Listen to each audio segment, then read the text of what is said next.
O bonde passa cheio de pernas. Pernas brancas, pretas, amarelas. Para que tanta perna, meu Deus? Pergunta meu coração. Porém, meus olhos não perguntam nada. Mundo, vasto mundo. Se eu me chamasse Raimundo, seria uma rima, não seria uma solução. Mundo, vasto mundo. Mais vasto é o meu coração. É o meu coração.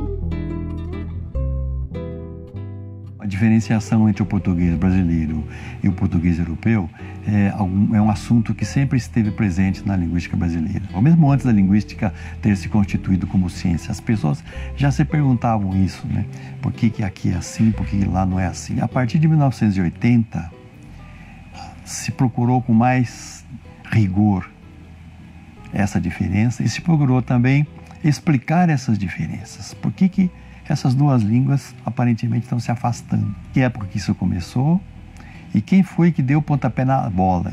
Alguns linguistas acham que o português brasileiro começou a se diferenciar a partir do século XIX. Mas com o desenvolvimento da pesquisa, se verificou que não, que nós estamos muito mais continuando o português que recebemos, é o português do século XV.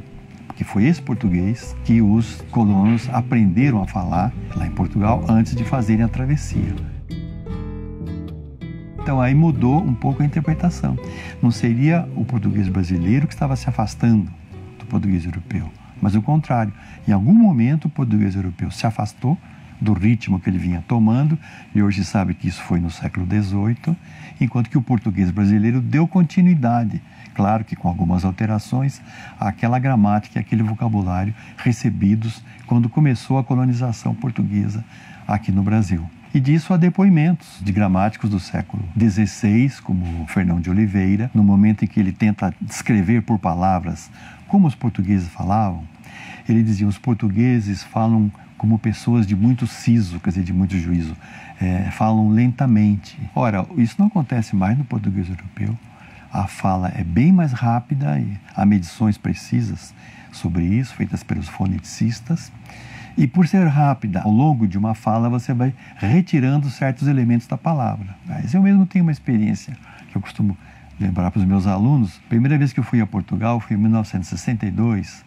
A palavra telefone, que tem 4 sílabas aqui no Brasil, continua com as 4 sílabas. Lá era falada com 2 sílabas, telefone. Bom, depois, já agora há coisa de 5 anos, e eu notei que eles tinham diminuído de novo essa palavra, estavam falando phone. Hoje tem alguma convicção de que isso aconteceu no século XVIII. Eles aceleraram o ritmo da execução, então as palavras ficaram mais curtas e é a coisa que mais um brasileiro nota quando fala com português. Outra característica muito interessante do português brasileiro, e eu preciso tomar cuidado para falar sobre isso, porque quando a gente fala, eu vou falar sobre o gerúndio. Quando a gente fala sobre o gerúndio hoje em dia, a gente já pensa naquela forma do telemarketing: eu vou estar transferindo a sua ligação. Essa discussão é muito mais antiga. A gente sabe que em português europeu, eles usam a estrutura com infinitivo. Ela está a cantar, ela está a falar, ela está a trabalhar. E a gente se pergunta: nossa, mas por que nós desenvolvemos essa estrutura com o gerúndio, com a perífrase? E, na verdade, a resposta é ao contrário. Os portugueses é que caminharam numa direção em que eles abandonaram a estrutura com a perífrase, estou cantando, estou falando, estou andando, e desenvolveram uma nova forma com o infinitivo. O gerúndio sempre foi muito usado na língua portuguesa, até no período arcaico do português, no período clássico muito. Se a gente lê os Lusíadas, a gente vai encontrar muitas formas de gerúndio. Então, para eles, essa forma do estou a falar, estou a cantar, é uma inovação. E no nosso caso, é uma permanência. Aqui é um presentinho que nós trouxemos para a senhora. E nós pedimos para a senhora não reparar, não, que nós não podemos comprar outro melhor. Ah, muito obrigada. É o primeiro presente que estou recebendo. Entre, faz favor. Nós não podemos dizer já que português brasileiro é uma língua completamente autônoma do português europeu.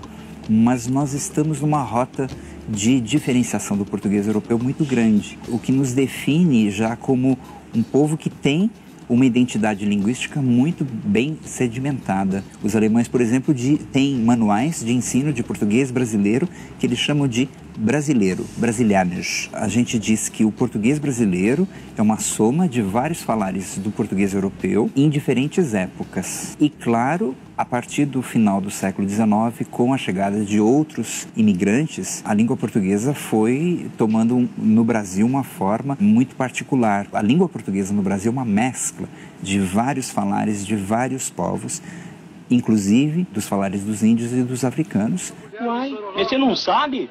O Inhomané, aquele homem da venda, ele vê espírito, é vidente.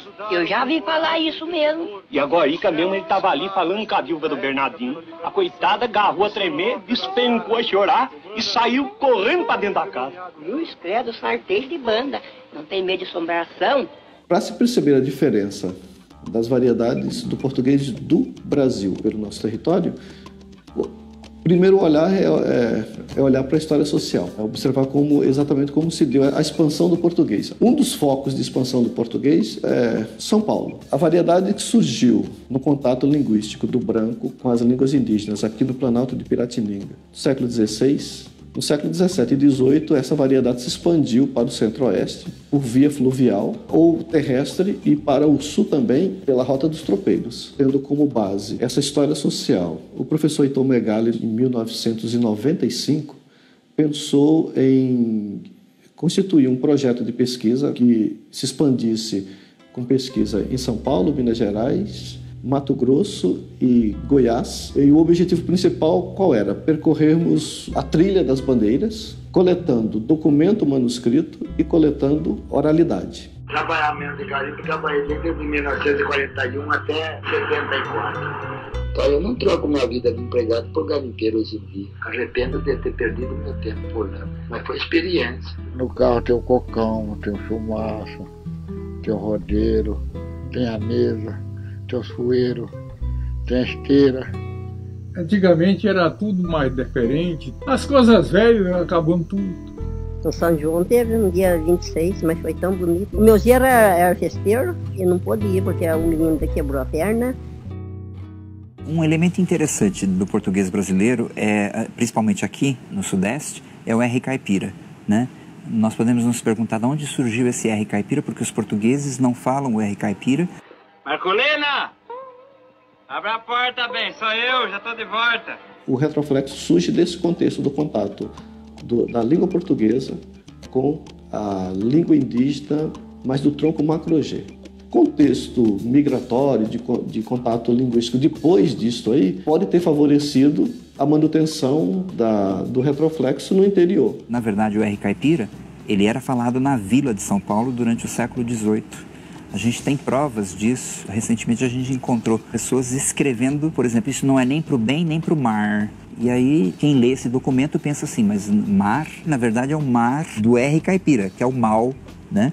Então é uma reprodução do dialeto caipira, digamos assim, se a gente puder chamar de dialeto caipira. Ele se espraia por Minas, Mato Grosso, ele vai em direção ao sul do Brasil, passando pelo Paraná. As margens dessa rota não se fala o R caipira, é como um caminho estreito, justamente por onde passaram os bandeirantes, o que é mais uma pista de que provavelmente, como os bandeirantes também levavam índios, eles colaboraram para a difusão desse dialeto caipira.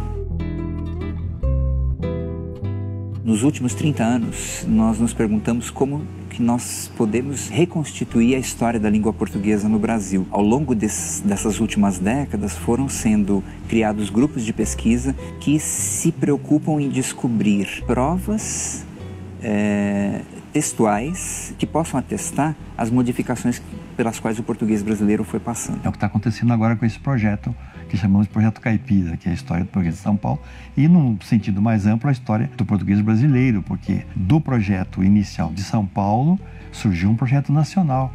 Hoje nós somos 14 equipes, mais de 200 pesquisadores. E tem um grupo específico de pesquisadores que se dedica àquilo que a gente chama de linguística de corpos. É um veio da linguística que se preocupa em reunir um grande conjunto de textos representativos de um determinado grupo ou de determinados grupos que possam trazer elementos para descobrir regularidades, regras para uma determinada época. Se a gente pensar na linguística de corpus, de um corpus histórico, né, de textos históricos. Temos descoberto muitas propriedades do português brasileiro por conta desses projetos coletivos, porque uma pessoa sozinha não faz isso.